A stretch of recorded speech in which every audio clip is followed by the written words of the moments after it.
porque ya se me está acabando el material. Había un hermano en mi país que yo lo apreciaba mucho y él se fue y se llevó un grupo por un lado, por allá, y comenzó a enseñar allí, muy contento, enseñando. Después de un tiempo, 5 o 6 meses, un día me dice: anoche desbaraté la iglesia. Digo yo, ¿por qué? Dice, pues ya se me acabaron los mensajes y no tenía que decirle. Y lo mandé a cada uno que buscara una iglesia por allá. Bien, yo quiero leer esta mañana en el capítulo 6 de Isaías, los primeros 7 versículos. Isaías capítulo 6, versos 1 al 7. En el año que murió el rey Usías, vi yo al Señor sentado sobre un trono alto y sublime, y sus faldas llenaban el templo. Por encima de él había serafines, cada uno tenía 6 alas, con 2 cubrían sus rostros, con 2 cubrían sus pies, y con 2 volaban. Y el uno al otro daba voces, diciendo: Santo, Santo, Santo, Jehová de los ejércitos, toda la tierra está llena de su gloria. Y los quiciales de las puertas se estremecieron con la voz del que clamaba, y la casa se llenó de humo. Entonces dije: ¡ay de mí, que soy muerto! Porque siendo hombre inmundo de labios y habitando en medio de pueblo que tiene labios inmundos, has visto mis ojos al Rey, Jehová de los ejércitos. Y voló hacia mí uno de los serafines, teniendo en su mano un carbón encendido, tomado del altar con unas tenazas. Y tocando con él sobre mi boca, dijo: he aquí que esto toco tus labios, y es quitada tu culpa y limpio tu pecado. Bien, gracias hermano por esta porción muy interesante. Es una de las porciones más sobresalientes del Antiguo Testamento, la revelación más grande que hay en el Antiguo Testamento, y Dios se la permitió al profeta Isaías como confirmación de su ministerio profético. Aquí tenemos este cuadro que dice él que él vio, o Dios le permitió verlo, y él encuentra allí que mira el trono de Dios y uno sentado en el trono. Muy importante, no dice cómo era la figura del que estaba sentado. Uno sentado en el trono, y alrededor de él habían serafines que rodeaban y decían: Santo, Santo, Santo, Jehová de los ejércitos, toda la tierra está llena de su gloria. Allí es una adoración celestial, una adoración que los serafines le rinden a Dios, y está basada en 2 atributos de Dios: su santidad y su omnipresencia. Cuando dice allí, toda la tierra está llena de su gloria, la interpretación correcta es: toda la tierra está llena de la gloria de su presencia. La gloria de su presencia. Es decir, que lo adoran por su santidad y por su omnipresencia.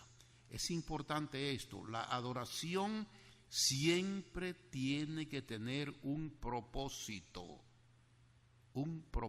y eso lo podemos ver en la Biblia. Los serafines, ¿quiénes son estos seres serafines? Bueno, nosotros sabemos que existe el orden angelical, los ángeles que existen al servicio de Dios. Pero es interesante saber más o menos cómo funciona este sistema de angeología, de órdenes angelicales. Primeramente, cuando nosotros leemos la Biblia, y era lo que decía en un momento, que nosotros leemos lo que dice ahí y no pasamos de lo que dice ahí, y no tratamos de saber qué hay más de lo que dice ahí o qué hay en otras porciones que nos habla de ese acontecimiento o antes de ese acontecimiento. Y entonces nos quedamos solamente en lo literal. Ahora, cuando yo estuve en Georgia, había un hermano, él ha estado aquí, y yo me di cuenta de algo que no lo había observado antes, y es que su mensaje es un mensaje muy fuerte. Él tiene gran capacidad de recordar, no usa notas, pero todo su mensaje se basa en lo literal. Si aquí dice puerta, él dice puerta y no le busca la razón de saber por qué dice puerta. ¿Entiende? Y ignora las cantidades de figuras gramaticales que hay en la Biblia. Cuando la Biblia dice que Jesucristo es la puerta, no está diciendo que es un marco con 2 hojas por donde usted entra. No, él está diciendo que él es la entrada a la presencia de Dios. Eso es término figurativo. No puede cogerlo como está, porque no le va a dar ningún sentido. Cuando él dice yo soy el camino, no quiere decir que hay un trecho por donde usted ha caminado, varias gente han caminado. No, él no está hablando de lo literal, él está hablando de lo espiritual. Yo soy el medio, la única forma de llegar a Dios, y así es que hay que interpretarlo. De lo contrario, usted está diciendo lo que no dice la Biblia. Y así hay cantidad de cosas que se mencionan en la Biblia que necesitan una interpretación gramatical o cultural de su tiempo para poder entenderla. Bien, volvemos a los ángeles, hablando de los ángeles. Nosotros leemos en la Biblia que en el principio creó Dios los cielos y la tierra, ¿no es cierto? ¿Y qué hubo antes de ahí? No dice, ¿verdad? Pues déjeme decirle que Dios creó los ángeles primero que la tierra. No había oído eso, ¿verdad? Pues lo va a oír. Léamelo ahora en Job 38. Job capítulo 38, versos del 1 al 7. Entonces respondió Jehová a Job desde un torbellino y dijo: ¿quién es este que oscurece el consejo con palabras sin sabiduría? Ahora ciñe como varón tus lomos, y yo te preguntaré, y tú me contestarás. ¿Dónde estabas tú cuando yo fundaba la tierra? Házmelo saber si tienes inteligencia. ¿Quién ordenó sus medidas, si lo sabes? ¿O quién extendió sobre ella cordel? ¿Sobre qué están fundadas sus bases? ¿O quién puso su piedra angular cuando alababan todas las estrellas del alba y se regocijaban todos los hijos de Dios? ¿Quién encerró con puertas el mar cuando se derramaba saliéndose de su seno? Muy bien, mire que ahí Dios le pregunta a Job si él entendió que cuando él creaba, los hijos de Dios, los ángeles, cantaban, y eso lo está diciendo Dios. Es decir, que mientras Dios hacía la creación, organizaba, descubría la tierra, del agua, todo eso, mientras él hacía todo eso, los ángeles, los hijos de Dios, cantaban. Entonces, ¿quién existió primero? ¿La creación de la tierra o los ángeles? Los ángeles, la primera creación de Dios, los ángeles. Pero tenemos que leer para descubrir esas cosas. Seguimos viendo, los ángeles, que según Apocalipsis capítulo 5 dice que son millones de millones que Dios creó, no como hizo al hombre, a su imagen y semejanza. Estos no son así. Millones de millones están al servicio de Dios. Pero ese grupo de ángeles está dividido en secciones, responsabilidades. Por ejemplo, la Biblia menciona los querubines. Los querubines, esa es una creación especial en el sentido de responsabilidad delante de Dios. Los querubines es un grupo de ángeles que tienen que ver con rodear la gloria de Dios y proteger la salvación. Y se lo vamos a ver en un momento. ¿En qué sentido? Satanás era el líder, el encargado de ese departamento de querubines. Él era un querubín protector, jefe de ese departamento, y fracasó. Pero ahí quedaron ellos ahí, y entonces ellos tienen esa función, rodear la gloria de Dios y proteger el camino a la salvación. Vamos a verlo en Génesis capítulo 3 y versículo 24. Echó pues fuera al hombre y puso al oriente del huerto de Edén querubines y una espada encendida que se revolvía por todos lados. Nosotros sabemos, para guardar sí, el camino del árbol de la vida. Muy bien. Nosotros sabemos que el problema entre Adán y Dios, que Adán pecó, desobedeció a Dios y Dios lo echó fuera del Edén por su pecado. Y luego entonces en el árbol, en el huerto que habían dos árboles, el de la ciencia del bien y del mal y el árbol de la vida. Adán había comido del prohibido, la ciencia del bien y del mal, y fue separado de Dios. Pues para que él no volviera y comiera del árbol de la vida, entonces Dios puso un cerco a esa parte del Edén. Le puso un cerco. ¿Puso qué? Serafines y una espada que rodeaba, dándole vuelta al árbol de la vida para que nadie tomara de él. Ahí están los querubines. ¿Por qué razón? Porque si Adán podía alcanzar el árbol de la vida, viviría para siempre. Pecador, viviendo para siempre sin castigo. Ese árbol protegía, esa espada que habla del juicio de Dios, protegía el árbol de la vida. Y el único que pudo llegar hasta ese árbol de la vida fue el Señor Jesucristo y conseguir la vida para la humanidad después de haber sufrido el juicio de Dios en la cruz del Calvario. Así sí se puede conseguir en Jesucristo, entonces obtener la vida, pero nunca fuera de Jesucristo. Cae el castigo del que trate de hacerlo. No importa que sea religión, no importa que sea filosofía, no importa lo que sea. Nadie va a alcanzar la salvación si no es a través de Jesucristo, que fue el único que cruzó. Y la espada del juicio de Dios cayó sobre él y pudo llegar al árbol de la vida. Función de los querubines. Ahora bien, nosotros sabemos que hay otras órdenes, por ejemplo está el arcángel Miguel, hay otro más por ahí y están los ángeles. El arcángel Miguel tiene que ver más con guerra de Dios en diferentes áreas y lo puede ver en Apocalipsis 12, peleando con Satanás en el cielo. Luego están los ángeles. ¿Qué hacen estos? Son ángeles al servicio de Dios. Pero mire qué dice Hebreos 1:14. ¿No son todos espíritus ministradores enviados para servicio a favor de los que serán herederos de la salvación? Muy bien, ahí está un servicio que se le asigna a los ángeles, y es que ellos son espíritus administradores al servicio de los herederos de la salvación. Eso está a favor de nosotros. ¿Cuándo vamos a obtener ese servicio?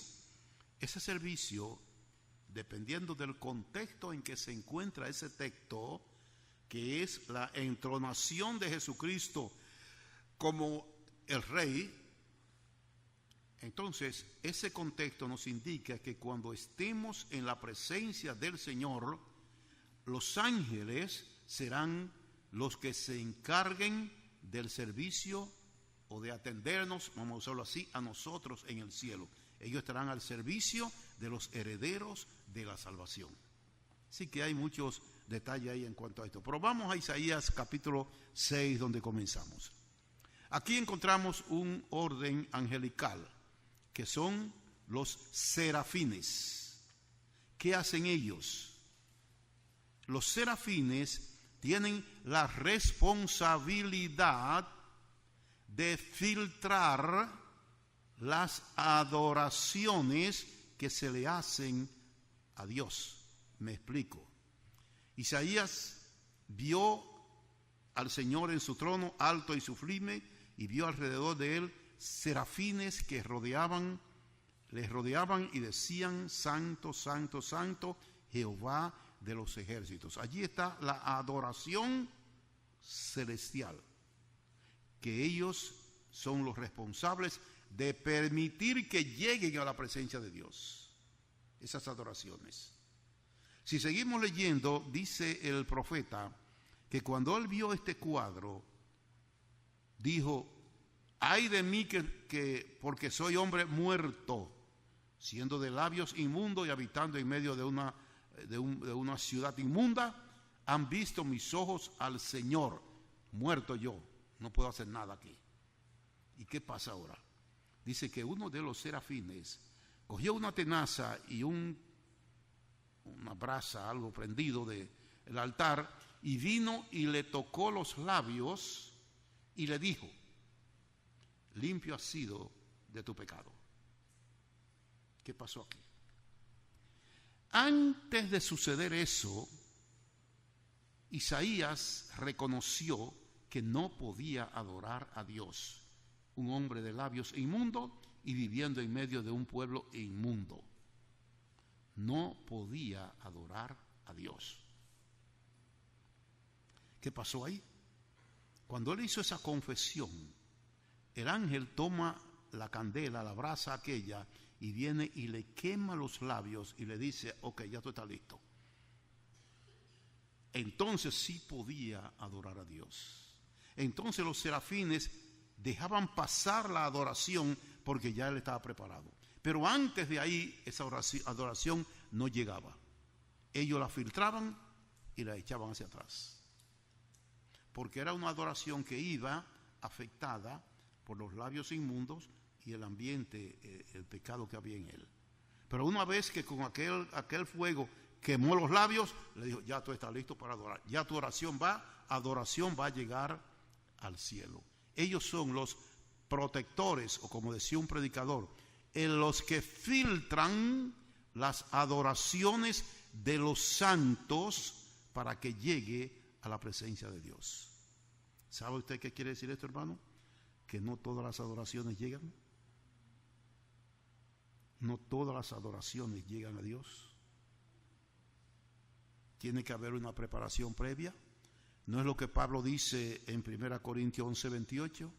Examínese cada uno de vosotros y entonces coma del pan y el vino. Si no hay una autoexaminación, haga aquí lo que usted quiera, que eso está filtrado, eso no llega, eso está detenido.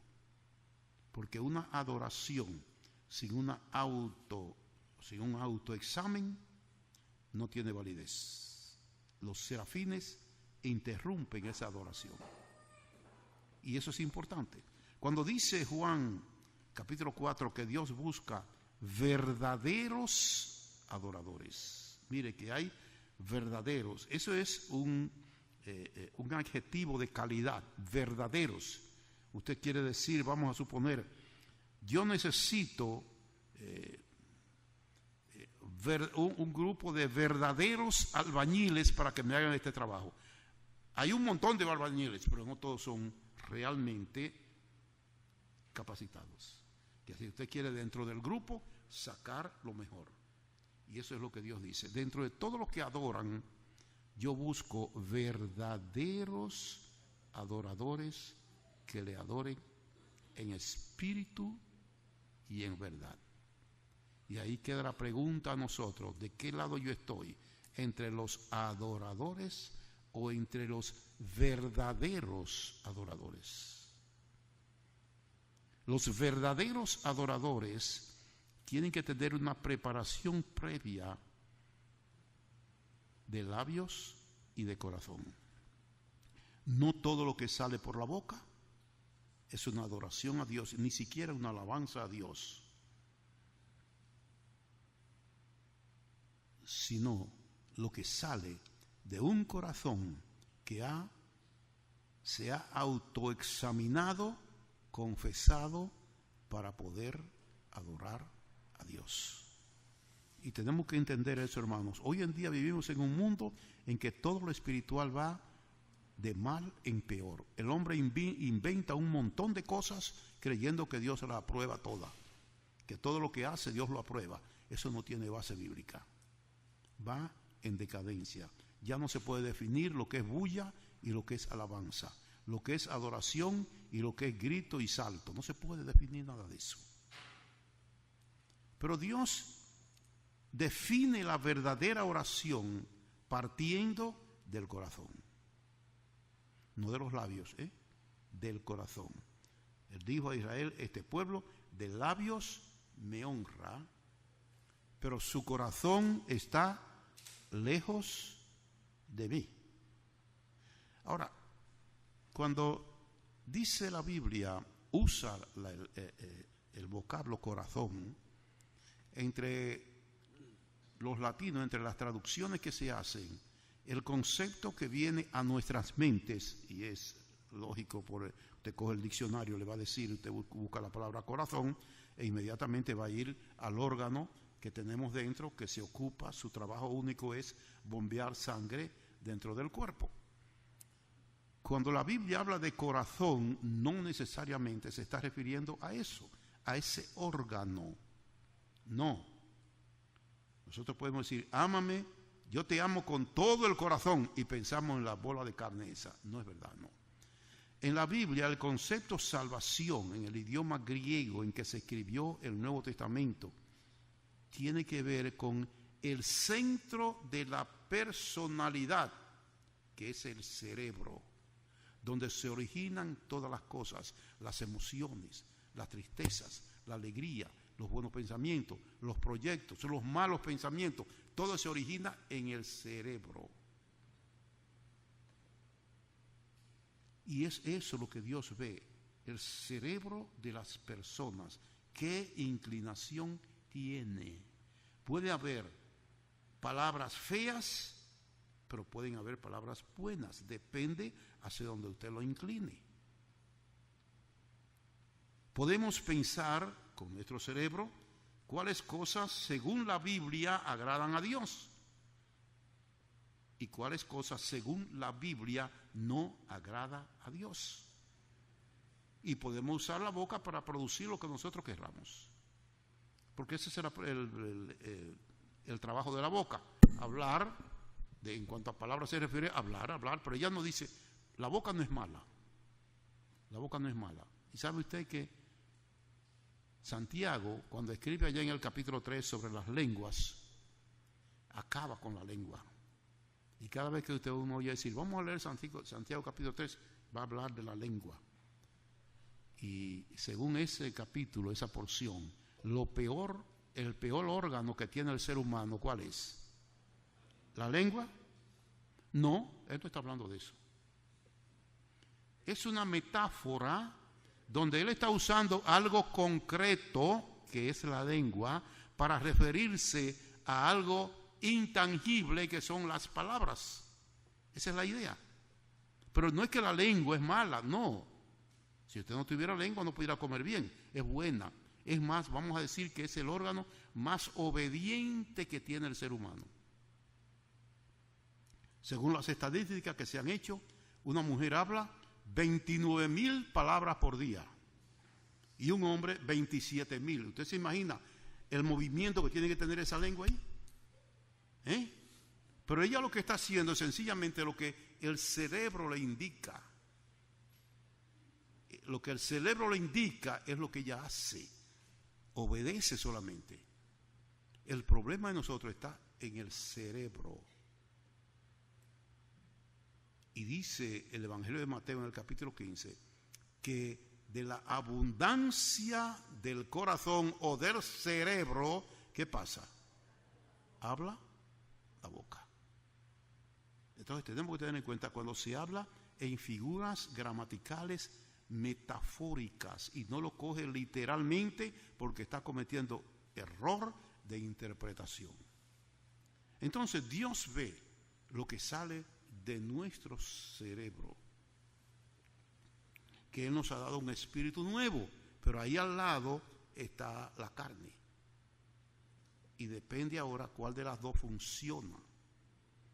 Y nosotros tenemos tanta sensibilidad que nos damos cuenta cuándo funciona el Espíritu Santo y cuándo funciona la carne. Y en ese sentido, la adoración quedaría perfecta cuando obedecemos lo que Dios dice. De lo contrario, cante todo lo que usted quiera, ore todo lo que usted quiera, diga todo lo que usted quiera, que eso queda filtrado por los serafines. Así que tenemos esta importantísima enseñanza sobre lo que es la adoración. La adoración no es una reunión en particular, que hoy nos vamos hasta el domingo que viene, vamos a adorar al Señor otra vez allá. Eso no es bíblico. Esas son enseñanzas humanas, eso no es bíblico. Eso no es bíblico. El adorador es un ministerio continuo, en dos aspectos, personal y colectivo. En este momento lo hemos hecho colectivo, el grupo de sacerdotes juntos. Nos vamos de aquí y seguimos siendo sacerdotes, pero personales. Es decir, que nunca se acabe ese ministerio. No es el domingo cuando usted venga, no, el domingo lo haremos colectivamente. Pero durante la semana yo soy sacerdote individualmente.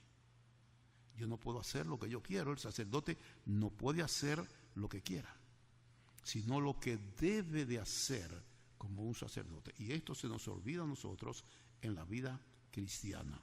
Todo el tiempo tenemos que estar atentos a nuestro ministerio. Y como dice el apóstol Pablo, y todo lo que hagáis, sea de palabra o de hecho, hacerlo como para la gloria de Dios.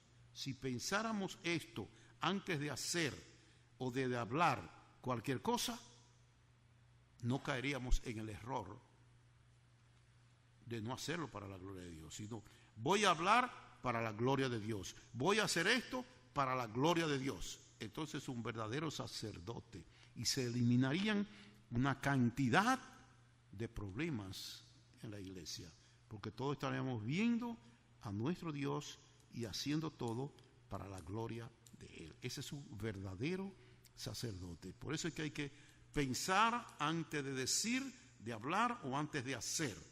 Esto que yo voy a hacer, ¿en qué el Señor se glorifica? No, eso no va, deje eso. Pero cualquier cosa que hagamos para la gloria de Dios. Muy bien, era más largo el estudio, lo voy a dejar ahí, porque Silvia tiene algo que decirle a la iglesia y voy a terminar aquí. Padre nuestro, te damos gracias por tu palabra, por lo que ella nos enseña en cuanto a este ministerio especial que se origina en el cielo y tú nos has dado el privilegio que nosotros los continuemos aquí en la tierra y que podamos llegar a ser verdaderos adoradores que te adoren en espíritu y en verdad. Señor les bendiga.